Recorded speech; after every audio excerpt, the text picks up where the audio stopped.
Friends, നമുക്കൊരു ക്രോഷ്യയുടെ coaster ഉണ്ടാക്കിയാലോ?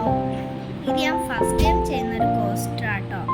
ഇനി മുതൽ നമ്മളെ യൂട്യൂബ് ചാനലിൽ ക്രോഷ്യയുടെ വീഡിയോസ് ഉണ്ടാവും.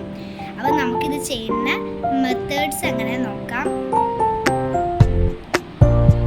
ഇതിപ്പോൾ ഞാൻ ചെയ്ത് പകുതിയായിട്ടുണ്ട്. ഇനി ഞാൻ റിയൽ ക്രോഷ്യ ചെയ്യുന്ന വീഡിയോസ് ഞാൻ നിങ്ങളെ യൂട്യൂബ് ചാനലിൽ എന്തായാലും ഇടുന്നതായിരിക്കാം. അത് നിങ്ങളൊന്ന് കാണാൻ മറക്കരുത്.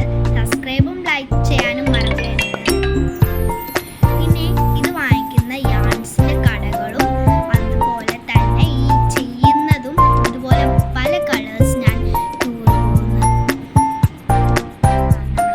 ഉണ്ടാക്കുന്ന സ്റ്റിച്ചിങ് കാണിച്ചു തരാമെന്ന് പറഞ്ഞിട്ടില്ലേ? അപ്പോൾ അതാണ് ഇത്. ഇനി അടുത്ത വീഡിയോയിൽ ഞാൻ ഫ്ലവർ സ്റ്റിച്ചിങ് ചെയ്യുന്ന മെത്തേഡായിരിക്കും കാണിക്കാൻ പോകുന്നത്.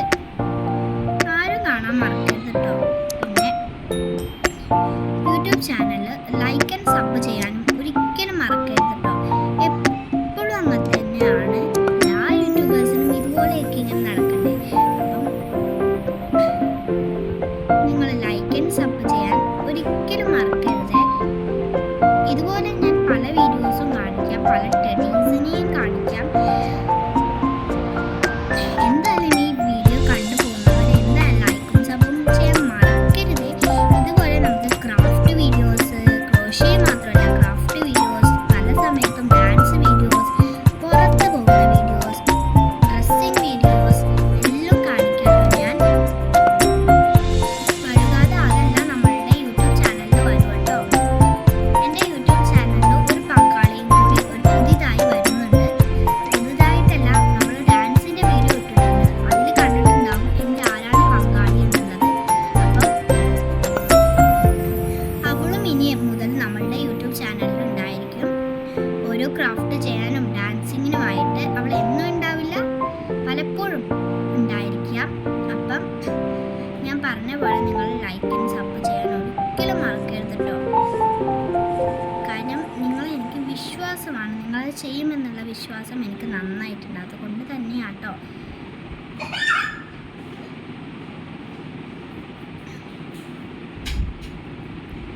അപ്പോൾ അതാ നമ്മളുടെ കോസ്റ്ററിൻ്റെ പണി ഇതാ ഇവിടെ അവസാനിച്ചിട്ടുണ്ട്. അവസാന സ്റ്റെപ്പ് ചെയ്തുകൊണ്ടിരിക്കുകയാണ്.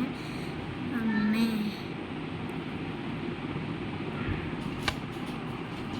ഒരുപാട് പണിയുണ്ട് ചെയ്ത് തീർക്കാനായിട്ട്.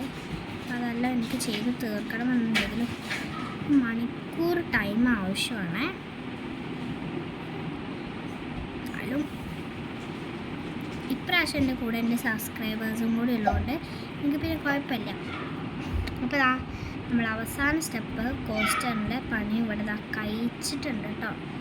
അപ്പോൾ അങ്ങനെ അവസാന സ്റ്റെപ്സും കഴിച്ച് ഇനി ഫ്ലവറും കൂടി അങ്ങ് തുന്നി പിടിപ്പിച്ചാൽ മതി നമ്മുടെ കോസ്റ്ററിൽ.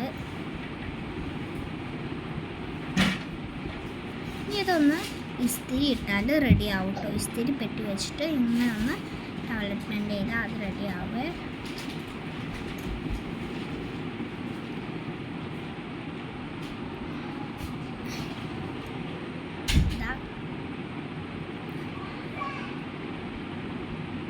ഇത്രയും നമ്മൾ ചെയ്തിട്ടുണ്ട്. ഇനി അടുത്ത പാർട്ടിൽ നമുക്ക് ഫ്ലവർ തുന്നിയും കൂടി കാണാം.